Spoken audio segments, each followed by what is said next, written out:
سیرت زینب کے ایک حصے کو رکھتا ہوں. شہزادی کے حوالے سے دو باتیں تو بہت ہی مشہور ہیں. شہزادی کا ذکر ہوگا تو پردے اور حجاب کی بات ضرور آئے گی. شہزادی کا ذکر ہوگا عزاداری امام مظلوم کی اہمیت ضرور آئے گی. یہ دو موضوعات وہ ہیں جس پہ آپ اکثر مجالس میں سنتے رہتے ہیں. زینب کی زندگی کچھ اتنے مصائب میں گزری کہ شہزادی کا لقب بھی ام المصائب ہو گیا کہ ساری زندگی جس نے مصیبتیں ہی مصیبتیں دیکھی. ابھی بچپن ہے کہ نانا کی وفات کو بھی دیکھا اور نانا کے فوراً بعد اپنی ماں پہ ہونے والے مظالم کو بھی دیکھا. جوانی کے مرحلے میں داخل ہوئی اور ایک مرتبہ اپنے بابا پہ ہونے والے مظالم کو دیکھ رہی.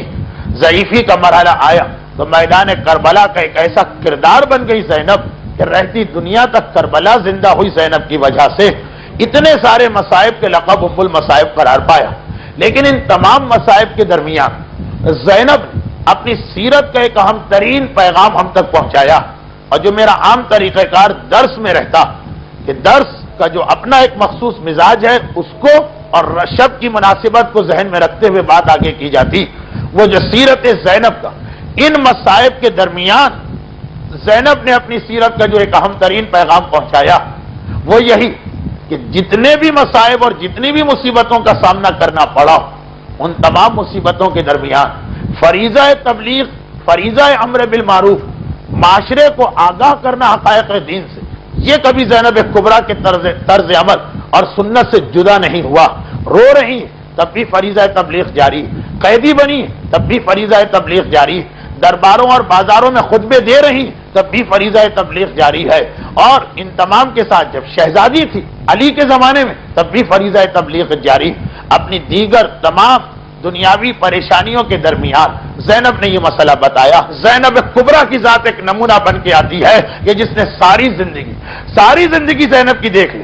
رسول زندہ بچپنا ہے زینب کا، مدینے کی بچیوں کو کھیل کے نام سے بلاتی اور تبلیغ کا سلسلہ جاری. زینب کی جوانی آ گئی، زینب شہزادی کیونکہ علی کوفے میں پوری اسلامی دنیا کے خلیفہ، زینب شہزادی بنتی ہیں، لوگوں عورتوں کو ملاقات کے لیے بلاتی اور باقاعدہ درس کا سلسلہ شروع کر دیتی.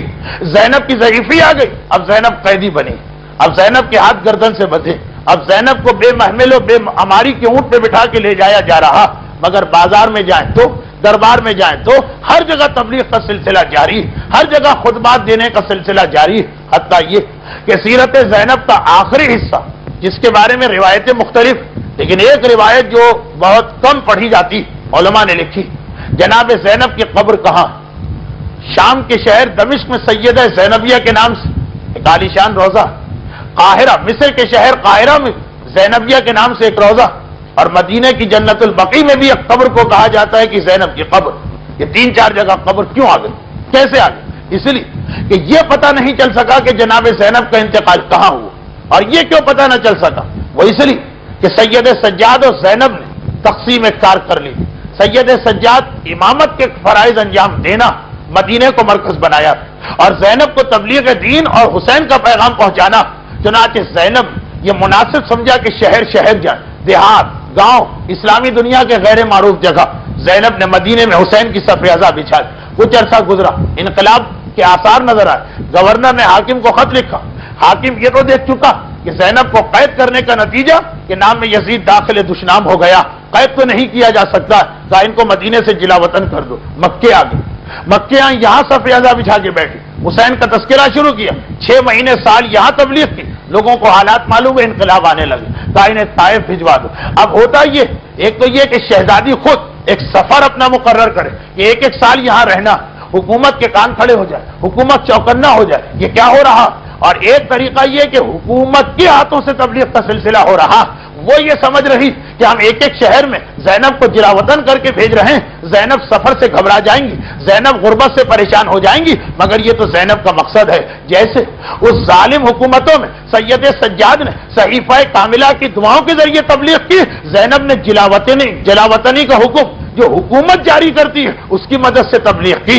حاکموں کو پتا نہیں تھا کہ فرعون کے گھر میں موسیٰ کی پرورش ہو رہی کہ جو حکم وہ زینب کی زبان بندی کا جاری کرتے ہیں اس شہر سے چلی جاؤ. یہی تو زینب کا مقصد تھا کہ میں جگہ جگہ پہنچوں, اپنے بھائی کا ماتم کروں. قاہرہ بھی گئی, دمشق بھی گئی, مدینے بھی پلٹ کے آئیں. اس سفر میں کہیں انتقال ہو گیا. اور یہ کب کی بات ہے؟ یہ اس وقت کی بات ہے جب زینب ضعیفی میں. اور کون سی ضعیفی؟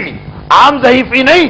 کوفے و شام کے مصائب چھوٹے مصائب نہیں, ان مصائب کی ضعیفی کہ محمد حنفیہ چھوٹا بھائی آ رہا ہے, اپنی بڑی بہن کو نہیں پہچان پا رہا. اتنی ضعیفی کے بعد زینب کی تبلیغ کا سلسلہ جاری ہے. تو پیغام مل رہا, اے زینب کبریٰ کے جانثاروں, اے زینب کبریٰ کی کنیزوں, اے زینب کبریٰ کو ماننے والوں, طریقہ زینب دیکھو. یہ زینب کبریٰ کی سیرت ہے کہ دیکھو ایک لمحے کے لیے بھی تبلیغ سے غافل نہ ہونا.